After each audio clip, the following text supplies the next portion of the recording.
Hello बच्चों, चलिए प्रश्न को देखते हैं। प्रश्न है, सिद्ध कीजिए कि एक वर्ग की किसी भुजा पर बनाए गए समबाहु त्रिभुज का क्षेत्रफल उसी वर्ग के एक विकर्ण पर बनाए गए समबाहु त्रिभुज के क्षेत्रफल का आधा होता है।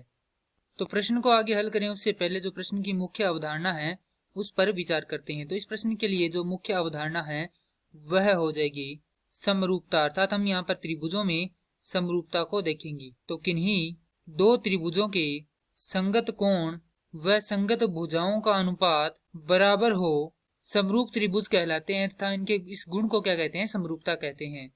अब यहाँ पर मान लेते हैं कि वर्ग है ए, माफ कीजिए, यहाँ पर ए, बी, सी और डी, जिसकी भुजा सी डी पर हमने क्या बनाया है? एक त्रिभुज बनाया है डी पी सी, और उसके विकर्ण ए सी पर हमने एक त्रिभुज समबाहु त्रिभुज बनाया है ए एस सी।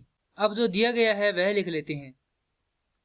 हमें दिया गया है कि त्रिभुज डीपीसी व त्रिभुज एएससी समबाहु त्रिभुज हैं, और यदि ये समबाहु त्रिभुज हैं तो हम जानते हैं कि सभी समबाहु त्रिभुज क्या होते हैं? समरूप होते हैं। क्यों समरूप होते हैं?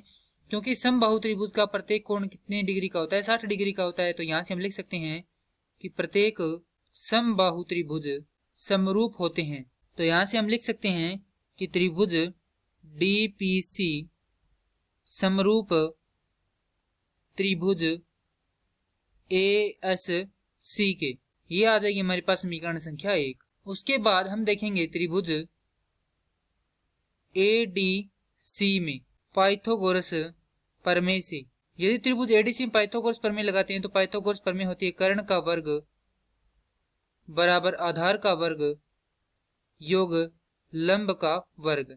हमने यहाँ पर पाइथागोरस प्रमेय इसलिए लगाई क्योंकि हम जानते हैं कि वर्ग का प्रत्येक कोण 90 डिग्री का होता है और समकोण के संगमुख भुजा क्या होती है? कर्ण होती है। तो यहाँ पर होगा AC का वर्ग बराबर AD का वर्ग, माफ कीजिए DC का वर्ग योग AD का वर्ग।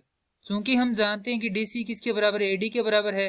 तो यहाँ से AC का वर्ग बराबर हो जाएगा 2 गुना DC का वर्ग, क्योंकि हमने यहाँ पर AD को क्या लिख दिया है? DC लिख दिया है, क्योंकि ये क्या है? वर्ग की भुजा है।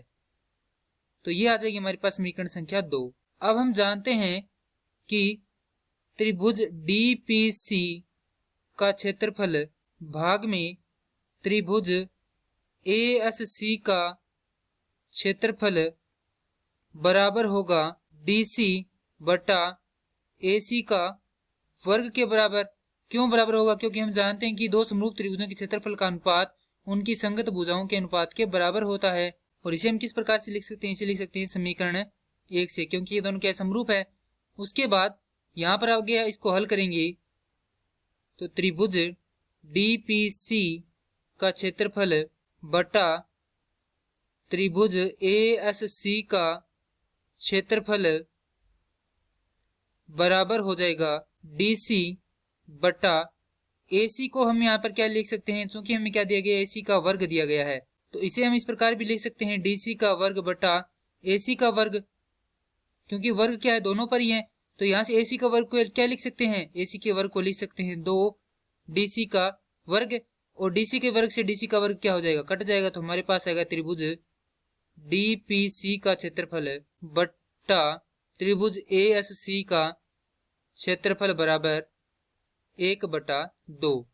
तो यहां से वज्र गुणा करेंगे तो हमारे पास आएगा त्रिभुज DPC का क्षेत्रफल बराबर, यहां पर क्या होगा? 2 गुना में आएगा साथ में, तो 2 गुना त्रिभुज DPC का क्षेत्रफल बराबर त्रिभुज ASC का क्षेत्रफल। और ये क्या करना था? हमें ज्ञात करना था कि किसी वर्ग की भुजा पर बने त्रिभुज का क्षेत्रफल है उसी वर्ग की भुजा पर बने गए विकर्ण के समबाहु त्रिभुज के क्षेत्रफल का आधा होता है। तो यहाँ पर ASC क्या है?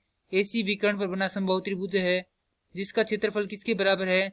उसी वर्ग की DC भुजा पर बने समबाहु त्रिभुज के क्षेत्रफल के दुगने के बराबर है। और इसे हम इस प्रकार भी लिख सकते हैं त्रिभुज DPC का क्षेत्रफल बराबर त्रिभुज ASC का क्षेत्रफल भाग में 2, और यही हमें ज्ञात करना था। तो इति सिद्धम। मैं आशा करता हूं कि यह प्रश्न आपको समझ में आया होगा। धन्यवाद।